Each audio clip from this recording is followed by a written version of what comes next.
in his image. And God says, let us make mankind in our image and in our likeness, so that they may rule over the fish in the sea and the birds and the creatures and the sky, over the livestock and all the wild animals. And this is where I'm going to stop. So God created man in his own image. And in the image of God, he created them. Man and female, he created them. And then God blessed them and said to them, be fruitful and increase in numbers. And there's a reason why I ended it there. Because it's Women's Month, and this is the end of Women's Month. All right. And I'm going to put my cousin on blast. Because he put a flyer out a couple of months ago, a couple of weeks ago. And it was all men. It was all men.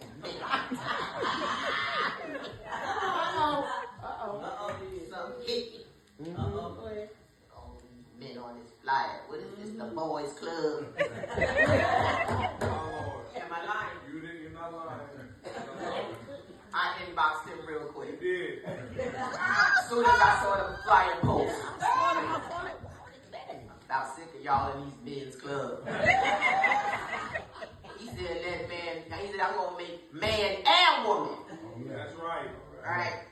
So I've got some key figures I want to share with y'all today as I encourage your spirit, because it ain't just a boys club. That's right. We women got some stuff going on too. And I just came this morning to share a little bit about some prominent women in this book. In the 66 books of the gospel, there's some powerful women that exude some grace. They walk in some faith. They've been through some trials. They've been through some ups. And they've been through some downs. But God used them in a mighty way. And that just like he used them back then, he using this little girl right here, 5'2". So I just came to tell somebody, don't give up. Because God is standing in the gap. He's standing in the gap. We may go through some disappointments, but God is standing in the gap. There's no limit to what we as women can do.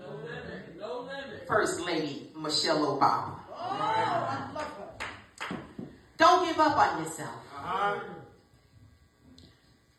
You don't have to see the whole staircase. Just take the first step. All right, yeah. Dr. Martin Luther King. I ain't going to leave y'all men out today. Promise you I'm not. But I'm going to talk about y'all. All right. Just a little bit. The Bible presents numerous examples of women who played significant roles in church, community, demonstrating courage, leadership, devotion, and profound faith in God. Yeah.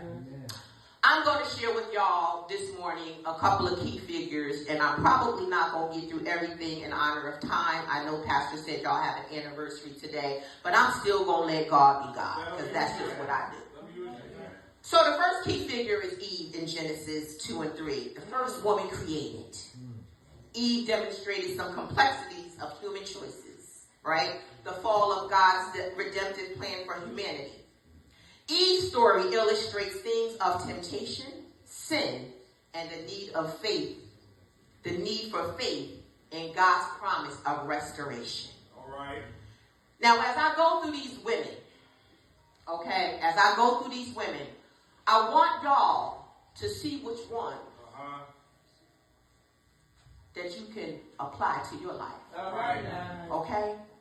Yeah. Eve, promise of restoration. Here we go with Sarah. Sarah's journey of faith involves waiting for God's promise. All right, now. And y'all know about Sarah's story, right? Yeah. 85 years old, still no child.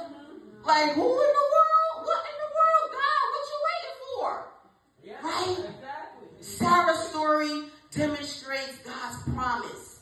Despite her initial doubt. Now, y'all not going to sit here and tell me y'all ain't been praying for something, waiting for God to move, and God ain't moved yet, and y'all like, all right, God, where y'all at? Where you But I've been praying and didn't walk in some doubt or unbelief. Right? Right now. Yeah. She ultimately then gives birth to Isaac. Yeah. Right? Highlighting perseverance and faith. So her story, hallelujah, exemplifies faith in the midst of challenges and in the importance of trusting God's timing. He may not come when you want him, but he's an on-time God. Miriam. But I want to save her for last, because there's something about her and Moses that I want to tap into. All right. Deborah. Deborah was a prophetess and a judge who led Israel during the time of oppression. Ever felt like you was going through some oppressed state? Wow. Emotionally, physically, financially, right? Socially, friends are few, finances is few, right? Feeling like you just being oppressed, right? But Deborah's faith in God led her to rally up troops and deliver Israel from the Canaanites. My Lord. The Canaanites had them in oppression. Yes, they did. Right? She exuded what? Leadership and faith. Leadership and faith. Ruth's loyalty. Her loyalty to her mother-in-law, Naomi. Right? And her faith in God. Despite being a Moabite. Someone from a foreign land. You just ever felt like you didn't belong? Even sometimes in your own family. You walk in the room and you get shade. Like, what was that all about? Ain't